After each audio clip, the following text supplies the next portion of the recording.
Let's piss some people off. There's a part of growth that feels really strange and nobody really wants to talk about it. It's the moment after the distance happens, after the people that used to talk to don't feel the same anymore, after the conversations change, after the energy shifts, after you stop being who you used to be just to keep certain connections alive. And then suddenly it gets quiet. And now you're not asking, why did they change? You're not even asking, why did they leave? Now the question becomes deeper. Who am I without them? Who am I when I'm not adjusting? Who am I when I'm not trying so hard to be understood? Who am I when I'm not performing a version of myself just to belong? Because sometimes the scariest part of choosing yourself is realizing you don't fully know yourself yet. Hi, and welcome back to I Am Spies, the podcast. This is where we talk about the real things, the things you feel you don't always say out loud. If you're new here, welcome. And if you've been here already, you know the energy. Take a second to subscribe, like, and share this episode with someone who might need it because this conversation is one of those quiet ones. It's not loud, it's not dramatic, but it's deep. Today, we're talking about what happens after you choose yourself, after the shift, after the distance, after certain people don't fit your life the same way anymore. We're talking about the question that shows up when everything gets quiet. Who are you without them? I want to talk about this in a way that feels real. Not like I'm giving a speech to you guys. Not like I'm sitting here pretending I have every single answer, because I don't.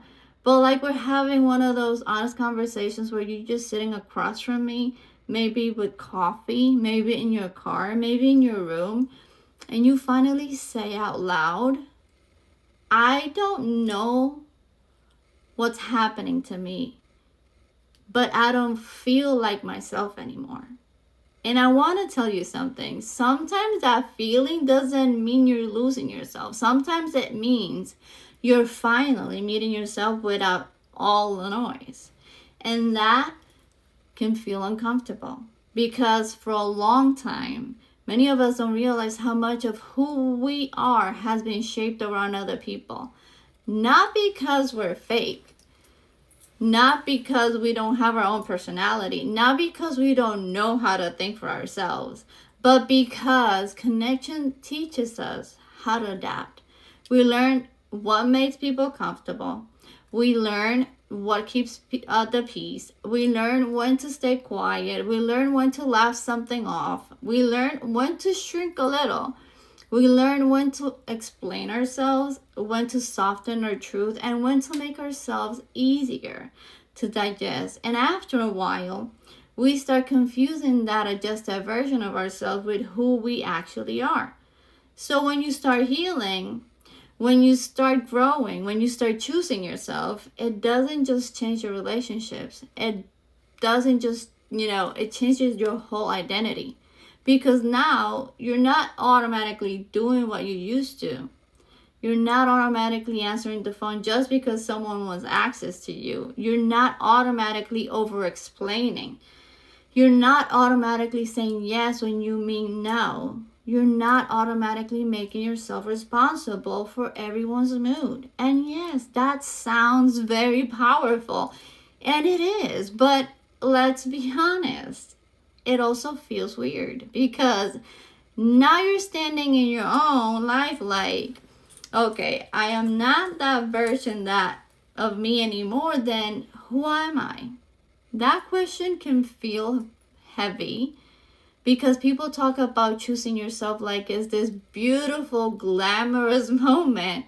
Like one day you wake up, set boundaries, walk away from what doesn't serve you, and suddenly you're glowing, healed, confident, and untouchable, but that's not how it always feels. Sometimes choosing yourself feels confusing. Sometimes choosing yourself feels lonely. Sometimes choosing yourself feels like you're standing in the middle of your own life, trying to figure out what still belongs to you and what only existed because you were trying to survive certain relationships.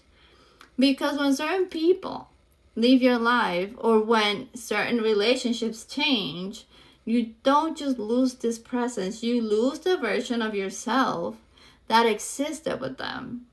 You lose the version of you that had routines with them. You lose the version of you that knew how to move around them. You lose the version of you that knew what role to play. Maybe you were the stronger one. Maybe you were the fixer. Maybe you were the listener. Maybe you were the easygoing one. Maybe you were the one who always understood, and maybe you were the one who made everyone feel okay even when you weren't okay. And when you stop doing that, it doesn't just feel like they changed. It can feel like you don't know how to be you anymore. But I want you to really hear this. You do know how to be you. You're just not used to being you without performing. That's the difference, because there's a version of you that was built for survival, a version that knew how to read the room, a version that knew how to make herself smaller, a version that knew how to be lovable by being convenient, a version that knew how to avoid rejection by not needing too much. And we're not going to shame that version of you because she wasn't weak. She was just trying to protect you. She was trying to keep love close, even if it meant sacrificing pieces of herself.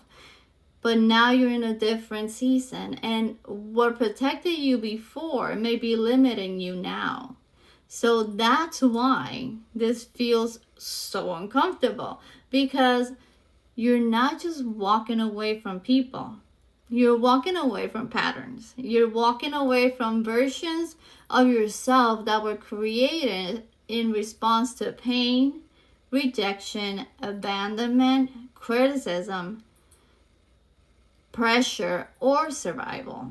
And that is not easy. That is not overnight. That is not one inspirational quote and suddenly everything makes sense. This is the quiet work. This is waking up and noticing I don't want to respond like that anymore.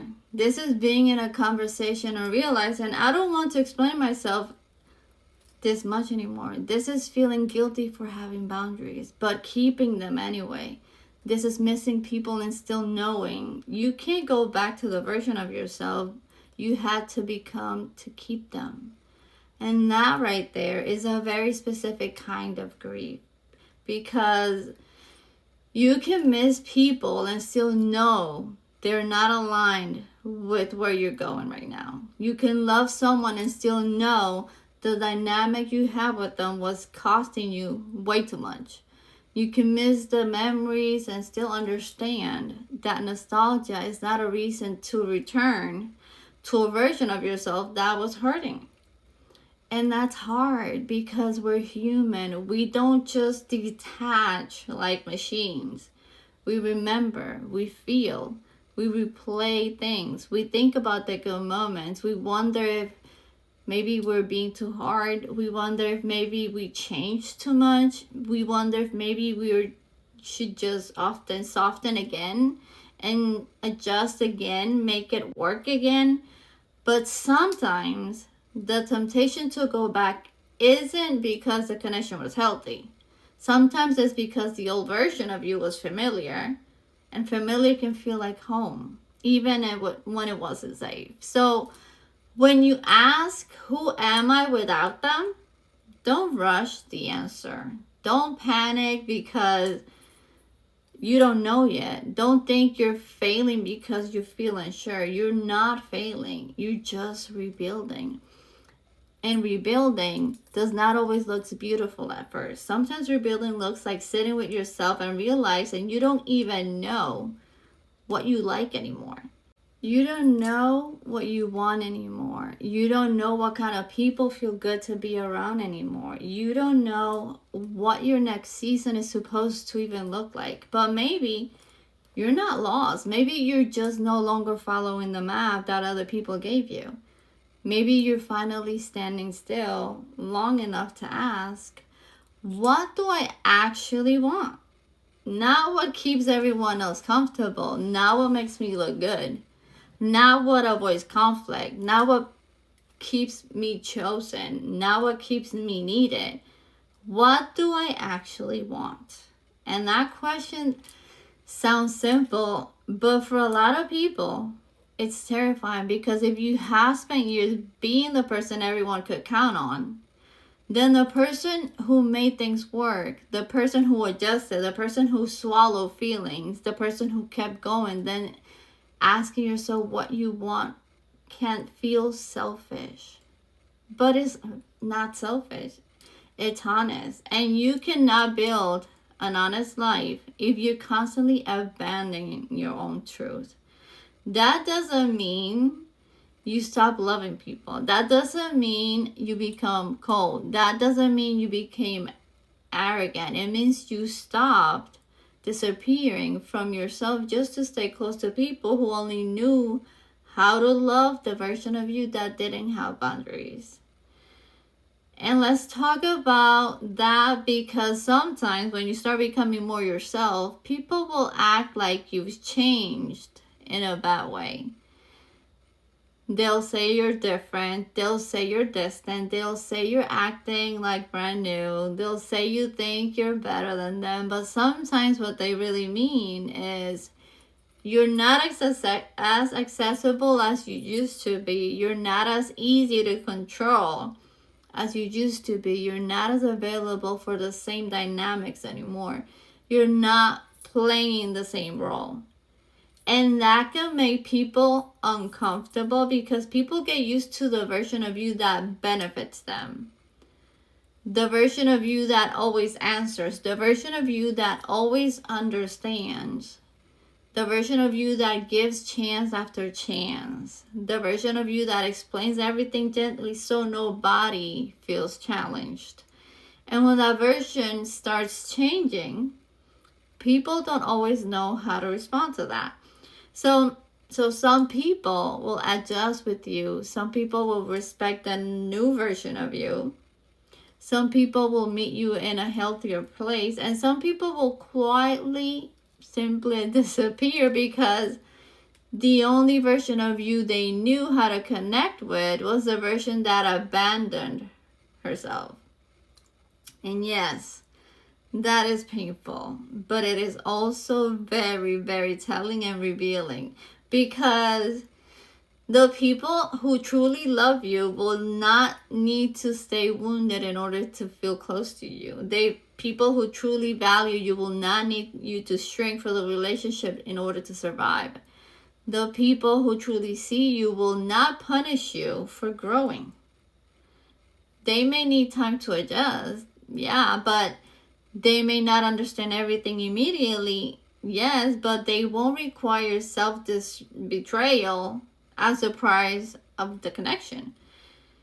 And I want you to sit with that, because so many people are afraid of being alone. But sometimes what we call being alone is really just the absence of people we were performing for. And when that performance stops, the silence feels strange. But that silence is where you start hearing yourself again. The silence is where you start noticing what really drains you, what excites you, what brings you peace, what makes you feel small, what makes you feel alive. That silence right there is where you begin to separate your real desires from the expectations you inherited. And slowly, you start meeting yourself. Not the version of you that was trying to survive. Not the version of you that was trying to be chosen. Not the version of you that was trying to prove that she was worth loving. But the real you. The you that exists when nobody is grading your emotions. The you that exists when nobody is demanding what you explain, when you explain your growth. The you that exists when nobody's grading your emotions. The you that exists when nobody's demanding that you explain your growth. the you that exists, when you stop asking, will they understand me?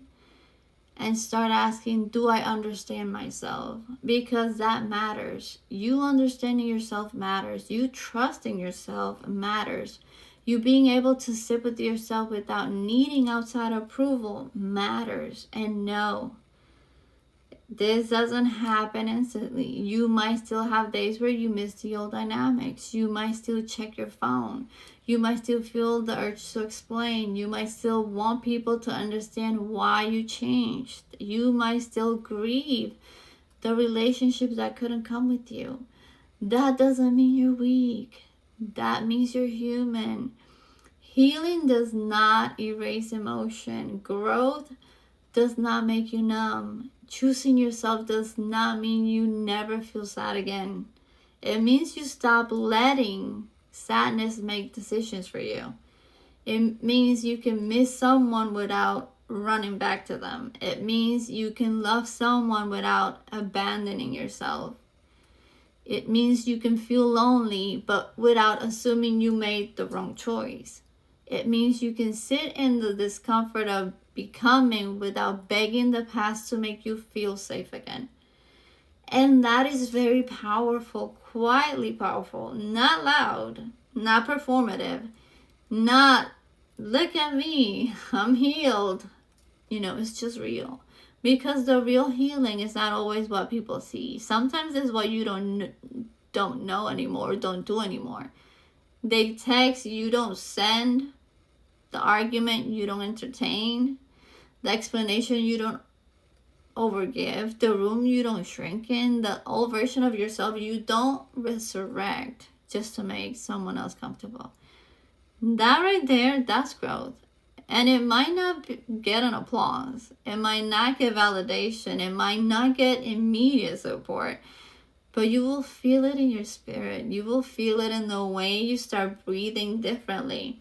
You will feel it in the way you stop begging people to see you. You will feel it in the way you stop negotiating your worth.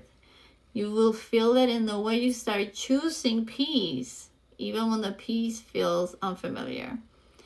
And little by little, the question changes. At first, it's, who am I without them? But eventually it becomes, who was I becoming because of them? And then, who do I finally get to be now? That's the shift. Because this isn't just about losing people. This is about finding the parts of you that got buried under the need to belong. The parts of you that were quieted. The parts of you that were softened too much. The parts of you that were waiting for permission. The parts of you that always knew there was more, but didn't feel safe enough to live it yet. And now you're here. Maybe a little unsure, maybe a little lonely, maybe a little scared, but also more honest than you've ever been. And that honesty is the beginning of your real life. Not the life where you perform, not the life where you adjust, not the life where you become whoever you need to be so people don't leave, but the life where finally, the life where you finally ask yourself, what do I want my energy to feel like? What kind of love feels safe to me now? What kind of friendships feel mutual to me now? What kind of conversations feed me now? Not the life where you perform, not the life where you adjust, not the life where you become whoever you need to be so people don't leave. The life where you finally ask yourself, what do I want my energy to feel like? What kind of love feels safe to me now? What kind of friendships feel mutual to me now? What kind of conversations feed me now? What kind of spaces allow me to be me and breathe? What kind of woman am I becoming when I stop apologizing for needing more? And let me say this clearly. You're allowed to become someone new. You're allowed to not fit the old version of your life anymore. You're allowed to change your mind. You are allowed to outgrow what you once prayed for. You are allowed to realize that something was important for one reason or season, but not meant for the next. You are allowed to love your past without living there. And you are allowed to be proud of yourself for choosing a life that actually fits who you are now. Even if people don't understand it, even if they misread it, even if they think you changed, because you did change. And that's the point. You changed because staying the same was costing you yourself. And maybe this version of you is quieter. Maybe she's more selective. Maybe she doesn't explain as much. Maybe she doesn't chase. Maybe she doesn't keep proving her heart to people who keep mishandling it, because maybe she doesn't laugh at what hurts anymore. Maybe she doesn't make herself easy to love at the expense of just being real. And maybe people don't know what to do with that. But that doesn't mean you're wrong. It means you're becoming honest. So when you ask, who am I without them? I want you to answer gently. Not with pressure, not with panic, not with shame, just curiosity. Maybe I'm someone who is learning to listen to myself. Maybe I'm someone who is tired of betraying myself. Maybe I'm someone who wants peace, not just company. Maybe I'm someone who wants connection, not performance. Maybe I'm someone who is finally ready to exist without adjusting. You don't have to have your whole identity figured out by tomorrow. You don't have to know every step. You don't have to become some perfectly healed version of yourself overnight. Just start with honesty. Start with noticing. Start with asking yourself what feels true. Start with honoring the discomfort instead of running from it. Because the discomfort is not here to destroy you. It's here to show you where you've outgrown the old version of your life. And I know that can hurt. I have been going through this myself lately. But sometimes the hurt is not punishment. Sometimes the hurt is proof that something inside of you is finally waking up. And that version of you deserves to be met. She deserves to be listened to. She deserves to exist. Not as someone's idea of who she should be. Not as the role she used to play. Not as the version people preferred. But as herself. Fully. Honestly. Unapologetically. So if you're in that space right now where things feel quiet, where certain connections feel different, where you don't fully know who you are without the people, the patterns, the old roles, I want you to know this. You're not lost. You're transitioning. You're not empty. You're making room, and you're allowed to take room. You're not becoming cold. You're becoming clearer. You're not difficult. You're no longer abandoning yourself for connection. And that is not a small thing. That is a whole transformation. So give yourself grace. Give yourself room. Give yourself permission to know and to not know everything yet. Because the woman you're becoming does not need to be rushed. She needs to be trusted. And little by little, you're going to recognize her in the way you speak, in the way you choose, in the way you pause before saying yes, in the way you walk away without needing to destroy anyone, in the way you protect your peace without needing applause, and the way you stop asking everyone else for permission to be yourself. And one day, you're going to look back and realize you didn't lose yourself when you lost them. You found the version of yourself that had been waiting underneath all the adjusting. And that version of you is not here to beg for belonging. She's here to build a life where she doesn't have to disappear to be loved. If this episode sat with you, don't just scroll past it. Save it, share it. And please send it to someone who might be in that quiet in between space right now. There's a lot of us going through that. And if you're not subscribed yet, please subscribe, like it, and share it, because this space is for real conversations. The ones that don't always sound pretty, but they tell the truth. I'll see you guys on the next one. Love you bunches. And remember, we're unfiltered, unapologetic, and unstoppable. That's that.